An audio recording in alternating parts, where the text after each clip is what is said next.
நடக்க வேண்டும். அதே போல மனிதனாகிய நாங்கள், அது முஸ்லிமாக இருக்கலாம், முஸ்லிம் அல்லாதவர்களாக இருக்கலாம்,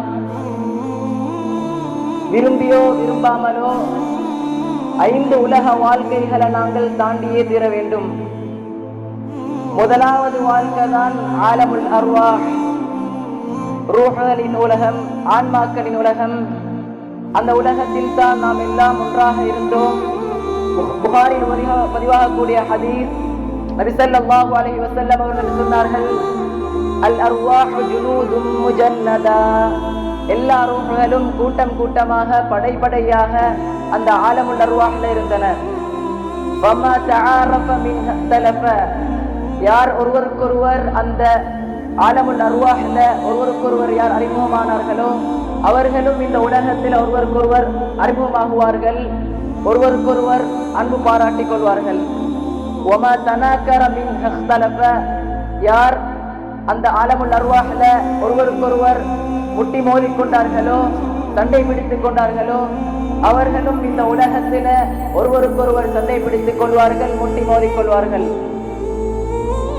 அதே போலதான் 2வது ஆலம் ஆலமுல் அர்ஹாம், தாயுடைய கற்பர, 10 மாத வாழ்க்கை, இருள் சூழ்ந்த வாழ்க்கை, அது ஒரு நீண்ட பாடம்.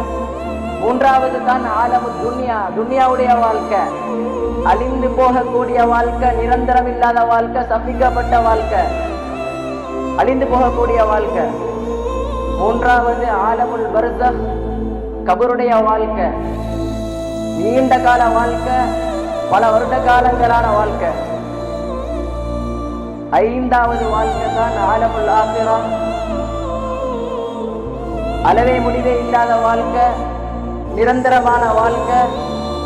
நிரந்தரமான வாழ்க்கை சில கூட்டத்துக்கு அது சந்தோஷமாக இருக்கும், இன்னும் சில கூட்டத்துக்கு அது கைசேதமாக இருக்கும்.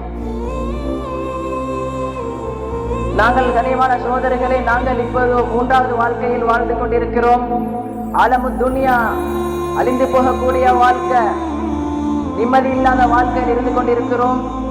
எங்களை நோக்கி ஆலமுல் பர்ஸஹ், கபருடைய வாழ்க்கை எங்களை நோக்கி வந்து கொண்டிருக்குது. நீண்ட கால வாழ்க்கைக்கு நாங்கள் முகம் கொடுக்க போகின்றோம். நாட்கள் சென்று கொண்டே இருக்கின்றன. கபரும் எங்களை தேடி வந்து கொண்டே இருக்கின்றது. எங்களுடைய ஜனாசா எங்கள் சொந்த ஊர்களில் அடக்கப்படுமோ, அல்லது வெளிநாடுகளில் அடக்கப்படுமோ, அல்லது மதீனாவில் ஜன்னத்துல் பகீல் அடக்கம் செய்யப்படுமோ என்பதை யாரும் அறிய மாட்டோம். கணேசக்குரியவர்களே, சோதரர்களே, இந்த கபருக்காக வேண்டி நாங்க எந்த நல்ல அமலை முற்படுத்தி வச்சிருக்கிறோம், எந்த நல்ல அமல, என்ன சதாக்காக்களை நாங்கள் கொடுத்திருக்கிறோம், என்ன தான தர்மங்களை நாங்கள் செய்திருக்கிறோம்.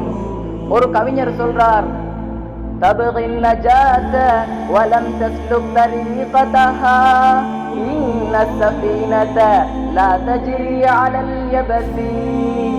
ஏ மனிதா, நீ வெற்றியடைய நீ விரும்புகிறாய், ஆனா அந்த வெற்றியுடைய பாதையில நீ செல்லாமல் இருக்கிறாய்.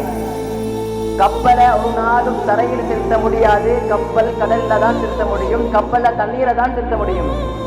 யௌமல் கியாமத்தி லா மாலுன் வலா வலது, அந்த கியாமத்துடைய நாளையில லா மாலுன், எந்த செல்வமும் பிரயோஜனம் அளிக்காது, எந்த சொத்துக்களும் பிரயோஜனம் அளிக்காது.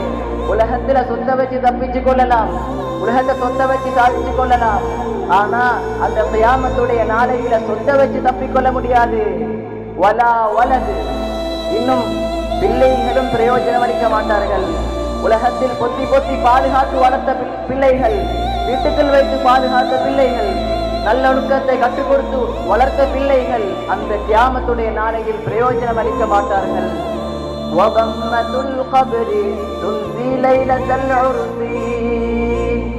உலகத்துல ஒரு ஆணாக இருக்கலாம், ஒரு பெண்ணாக இருக்கலாம், சந்தோஷமான நாள் என்று சொன்னால் திருமணத்துடைய முதலிரவு நாள் தான். ஒரு ஆண் எடுத்துக்கொள்ளலாம், மனிதன் எடுத்துக்கொண்டாலே சந்தோஷமான நாள் திருமணத்துடைய முதலிரவு நாள். சொல்றாரு, கபூர் நெருக்கும் எல்லாரையும், அந்த கபூர் முதலிரவுடைய இன்பத்தை கூட மறக்கடிக்க செய்திருவோம்.